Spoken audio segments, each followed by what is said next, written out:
Negative में change करना है। इंटेरोगेटिव सेंटेंस, इंटेरोगेटिव सेंटेंस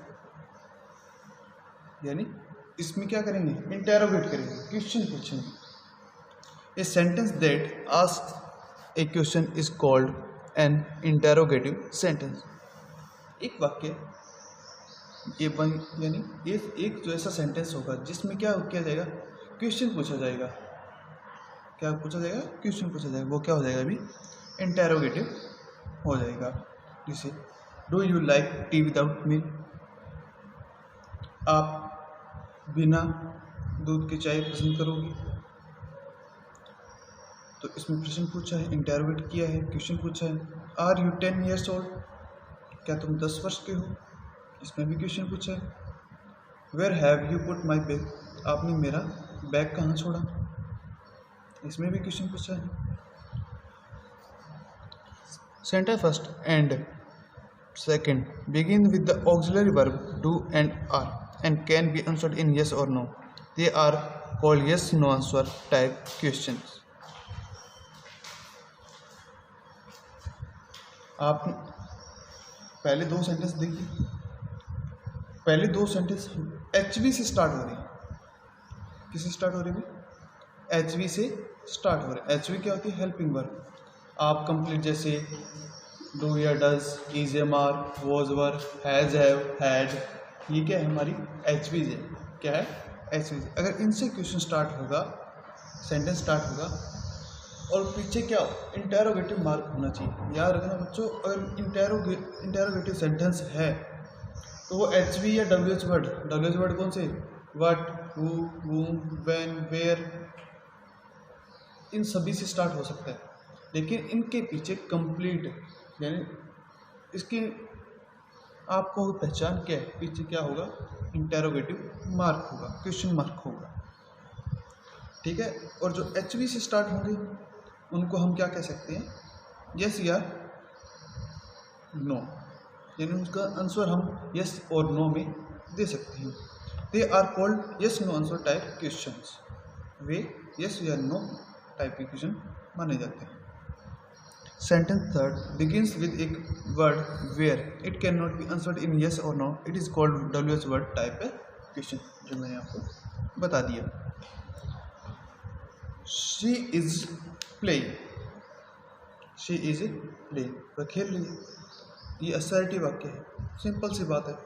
अब इसको इंटेरोगेटिव में कैसे चेंज करोगे, इंटेरोगेटिव में चेंज करने के लिए आपको क्या करना होगा, आप हेल्पिंग वर्ब को फर्स्ट प्लेस पे लेके आओगे। कहाँ लेके आओगे, हेल्पिंग वर्ब को फर्स्ट प्लेस पे लेके आओगे। जैसे she is playing, she subject, is HV, playing verb के फर्स्ट फॉर्म के साथ है ING। अब इसको आपको क्या बनाना है, इंटेरोगेटिव बनाना है। इंटेरोगेटिव बनाना है तो सबसे पहले आप क्या करोगे, HV है उसको फर्स्ट प्लेस पे लेके आओगे। जैसे यहाँ ले आए इज, उसके बाद में आप सब्जेक्ट को रख दोगे शी, और उसके बाद में आपकी जो आगे की स्ट्रक्चर है वो फॉलो हो जाएगी, प्लेइंग, और पीछे क्वेश्चन मार्क आ जाएगा। जैसे अब सेकंड सेंटेंस देखिए, there is a girl in the room, is there a girl in the room, there is a girl in the room. अब देखो object a girl, subject, in the room object, HV क्या आ गई is. तो अब is को पहले ले आओ, उसके बाद में देयर ए गर्ल, यानी हमें करना क्या है, HV को पहले लेके आना है। जैसे she has told them, has she told them, has यहाँ था फर्स्ट प्लेस पे लेके आपने क्या बना दिया, इंटेरोगेटिव बना दिया। यानी इसके पीछे क्वेश्चन मार्क जरूर लगाना होगा।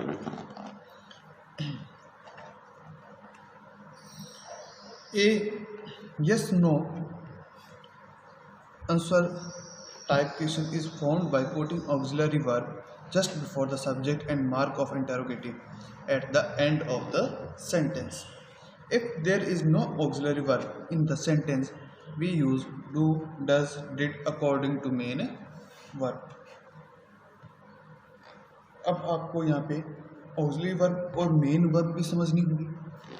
ऑक्सिलरी वर्ब और मेन वर्ब। ऑक्सिलरी वर्ब यानी हेल्पिंग वर्ब, मेन वर्ब आपको पता है ऑक्सिलरी वर्ब हमेशा मेन वर्ब पर डिपेंड करती है, ठीक है।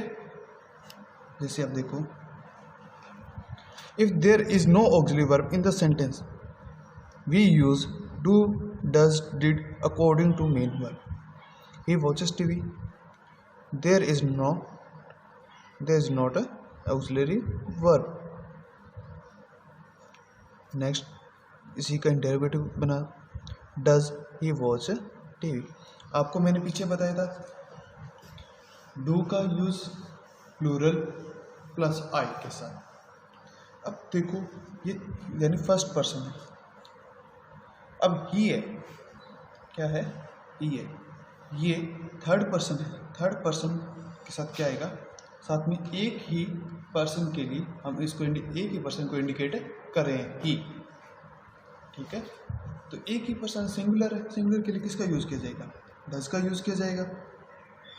They play football, do they play football. अब दे प्लूरल है तो इसके साथ किसका यूज कर लिया, डू का यूज कर लिया, डू दे प्ले फुटबॉल, ठीक है। She drove a car. अब यहाँ पे आपको समझना पड़ेगा वर्ब 3 फॉर्मेशन होती है, first form, second form, third form, ठीक है। First form, second form, third form. अब जैसे ड्रॉव है, ये वर्ब की सेकंड फॉर्म है, इसकी फर्स्ट फॉर्म क्या होगी, ड्राइव, क्या होगी, ड्राइव, यानी पास्ट टेंस है। आपने टेंस किए होंगे या नहीं किए तो करवा दिया जाएगा। जैसे ये क्या है, ड्रॉ यानी सेकंड फॉर्म है, सेकंड फॉर्म यानी पास्ट में चला गया। अब पास्ट के लिए अब यह डू या डज होता है ना, ये खुद में ही फर्स्ट फॉर्म होती है, क्या होती है, फर्स्ट फॉर्म, इसलिए इसको प्रेजेंट टेंस में यूज़ किया जाता है। लेकिन डिड इनकी सेकंड फॉर्म होती है, इसलिए इसको किस में यूज़ किया जाता है, सेकंड फॉर्म में यानी पास्ट टेंस में यूज़ किया जाता है। He drove a, she drove a car, तो सेकंड फॉर्म होगी, पास्ट टेंस में है, तो इसके लिए किसका आएगा, डिड का यूज़ किया जाएगा। और याद रखना सिंगुलर हो प्लूरल हो पास्ट टेंस में हमेशा किसका यूज़ होगा, डिड का होगा, इसके अलावा और किसी भी चीज़ का यूज़ नहीं होगा, किसी भी वर्ड का यूज़ नहीं होगा।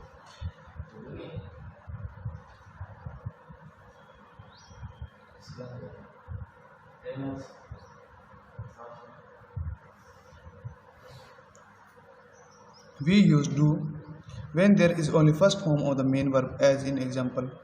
We use does when there is first form of main verb as es, as in the example.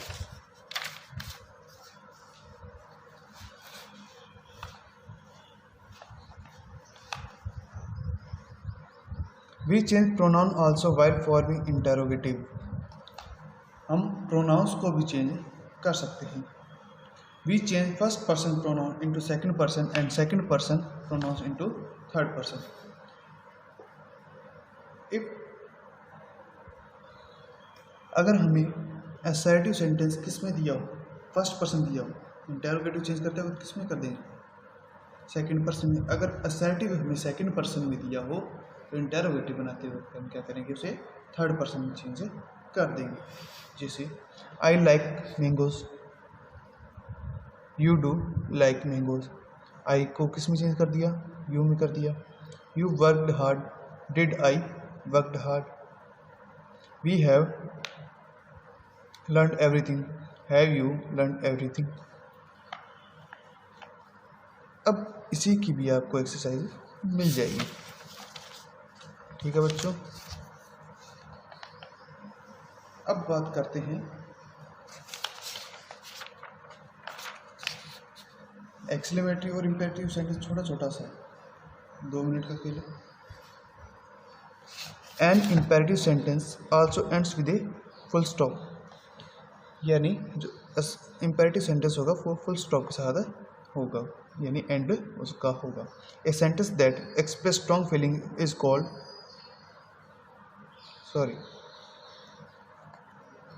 a sentence that gives a command, a request or an advice is called an imperative sentence। यानी अगर किसी sentence में command या request की जा रही है वो इम्पेरेटिव हो गई।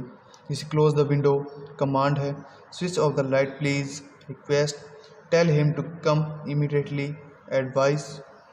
इसी प्रकार से exclamatory, a sentence that express strong feelings is called an exclamatory sentence. What a beautiful flower, how fast are you walking. और एक्सक्लेमेटरी साइन आप देख सकती हो ये होता है। ठीक है बच्चों, आज के लिए इतना, आपको इसका वर्क मिल जाएगा।